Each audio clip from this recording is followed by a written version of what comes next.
Une personne hypersensible qui n'a pas conscience de ses forces aura tendance à s'appuyer sur ce que disent et pensent les personnes influentes autour d'elle au lieu de se référer sur ce qu'elle croit être bon et sain pour elle. Alors si vous êtes tout nouveau sur cette chaîne, vous pouvez vous abonner. Aujourd'hui, je vais vous parler du caractère influençable des personnes hypersensibles ainsi que des conséquences qui peuvent en découler.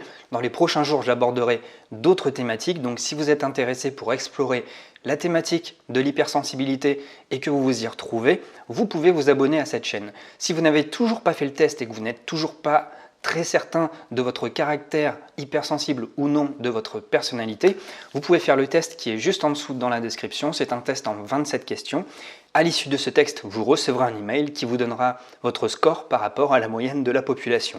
Maintenant, revenons-en à nos moutons et étudions pourquoi les hypersensibles sont des personnes plus influençables que la moyenne. Alors on a souvent tendance à recueillir l'avis des autres car on a cette croyance que nos pensées, nos goûts, nos humeurs changent très facilement. Du coup, il est très compliqué de se fier à ses propres ressentis. Par conséquent, une personne hypersensible peut avoir cette tendance à aller vers les autres parce qu'elle peut juger que l'avis des autres, l'humeur des autres, le goût des autres est beaucoup plus stable que le sien. Donc au moment de faire des choix sérieux dans sa vie, que ce soit sur le plan professionnel et même sur le plan personnel, on a tendance à se référer sur ce que font et pensent les autres car on a cette idée que les autres ont un mode de vie beaucoup plus stable. Donc ce sont pour nous des références. Lorsqu'on est dans cette logique-là, il est extrêmement compliqué de se faire un avis tranché, un avis qui vient simplement de soi-même. Et ça engendre beaucoup de difficultés, notamment dans la prise de décision, parce qu'on a du mal à se faire confiance et on a du mal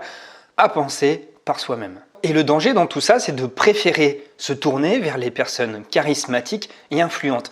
Parce que selon nos critères, ces personnes savent tout et font tout mieux que les autres. En réalité, ces personnes représentent un idéal pour nous. C'est pour ça qu'on est facilement influençable. En réalité, ces personnes représentent un idéal de stabilité, un idéal de solidité, un idéal de leadership pour des personnes assez sensibles et qui ont peu confiance en elles. Donc là est le piège. Ce piège qui est d'avoir une confiance aveugle en ces personnes qui peuvent donner cette illusion de stabilité et de connaissance absolue envers tous les phénomènes qui sont présents dans la vie. Alors avoir cette confiance aveugle envers ces références qui dans notre grille de lecture nous paraissent vraiment des références de solidité absolue peut avoir des conséquences néfastes parce que ça nous met dans une position passive.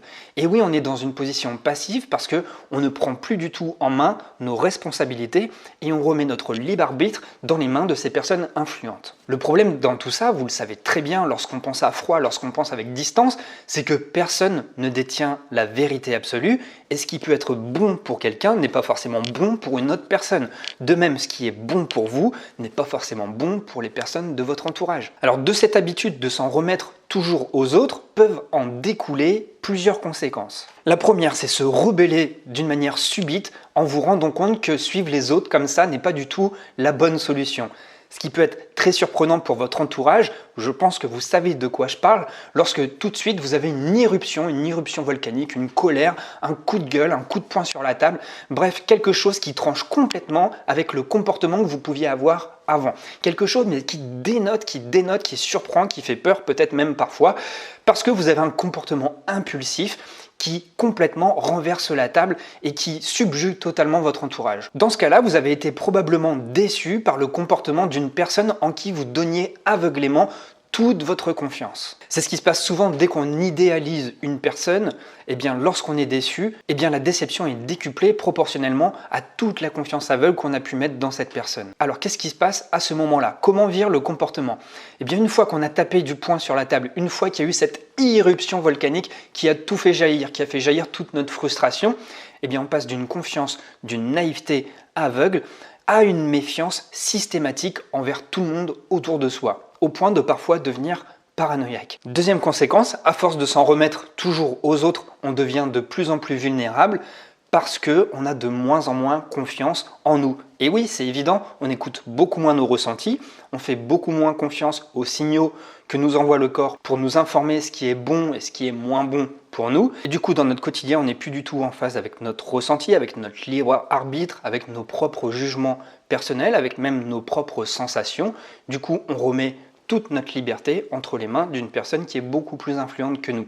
Donc forcément, on cesse d'exister, on commence à s'effacer et à se placer derrière l'autre, et tous nos comportements vont découler du cerveau de la personne que vous idolâtrez. Donc pour résumer, on prend l'habitude d'écouter et de suivre les autres et on remet notre libre arbitre totalement entre les mains des autres personnes.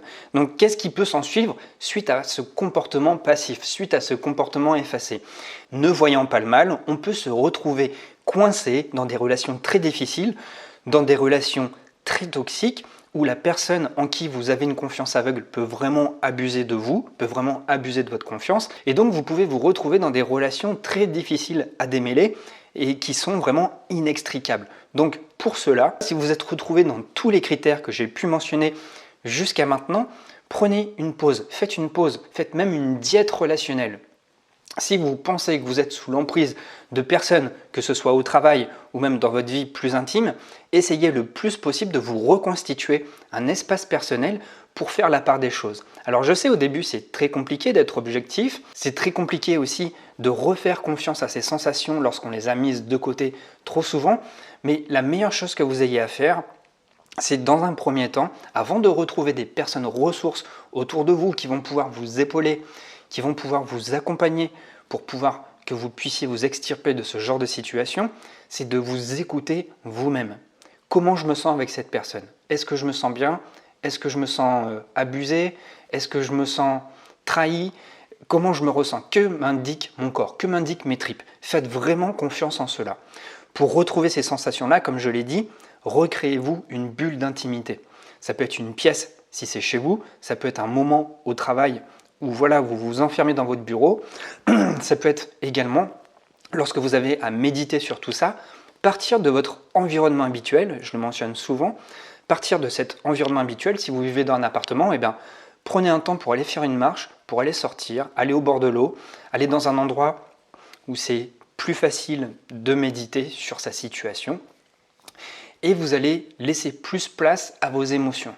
Vous allez laisser plus place à ce que votre corps veut vous dire, et ce sera beaucoup plus facile d'y voir plus clair, d'être beaucoup plus lucide, et ça vous évitera aussi de prendre des résolutions à la va-vite et de tout balayer sur la table, alors que probablement il y a peut-être des choses à garder, il y a peut-être des choses à virer, mais lorsque vous arriverez à ce moment-là, c'est là où vous pourrez demander de l'aide autour de vous. Mais dans un premier temps, tout doit démarrer de vous, tout doit démarrer de l'intérieur, cette prise de conscience, et puis aussi reprendre le pouvoir en soi, reprendre le pouvoir en ses sensations, en ses pensées, et c'est après tout ça que vous pourrez demander de l'aide. Mais d'abord, il faut que vous renouez avec vous-même, c'est vraiment le plus important. Voilà, c'est tout pour cette vidéo. Alors si cette vidéo vous a plu, vous pouvez bien entendu la liker et la partager, ça va m'aider à me référencer. Si vous souhaitez aller plus loin et être accompagné, sachez que j'ai mis en place un coaching de 60 minutes par téléphone, donc c'est très facile d'accès. Le lien est aussi juste en dessous dans la description de la vidéo.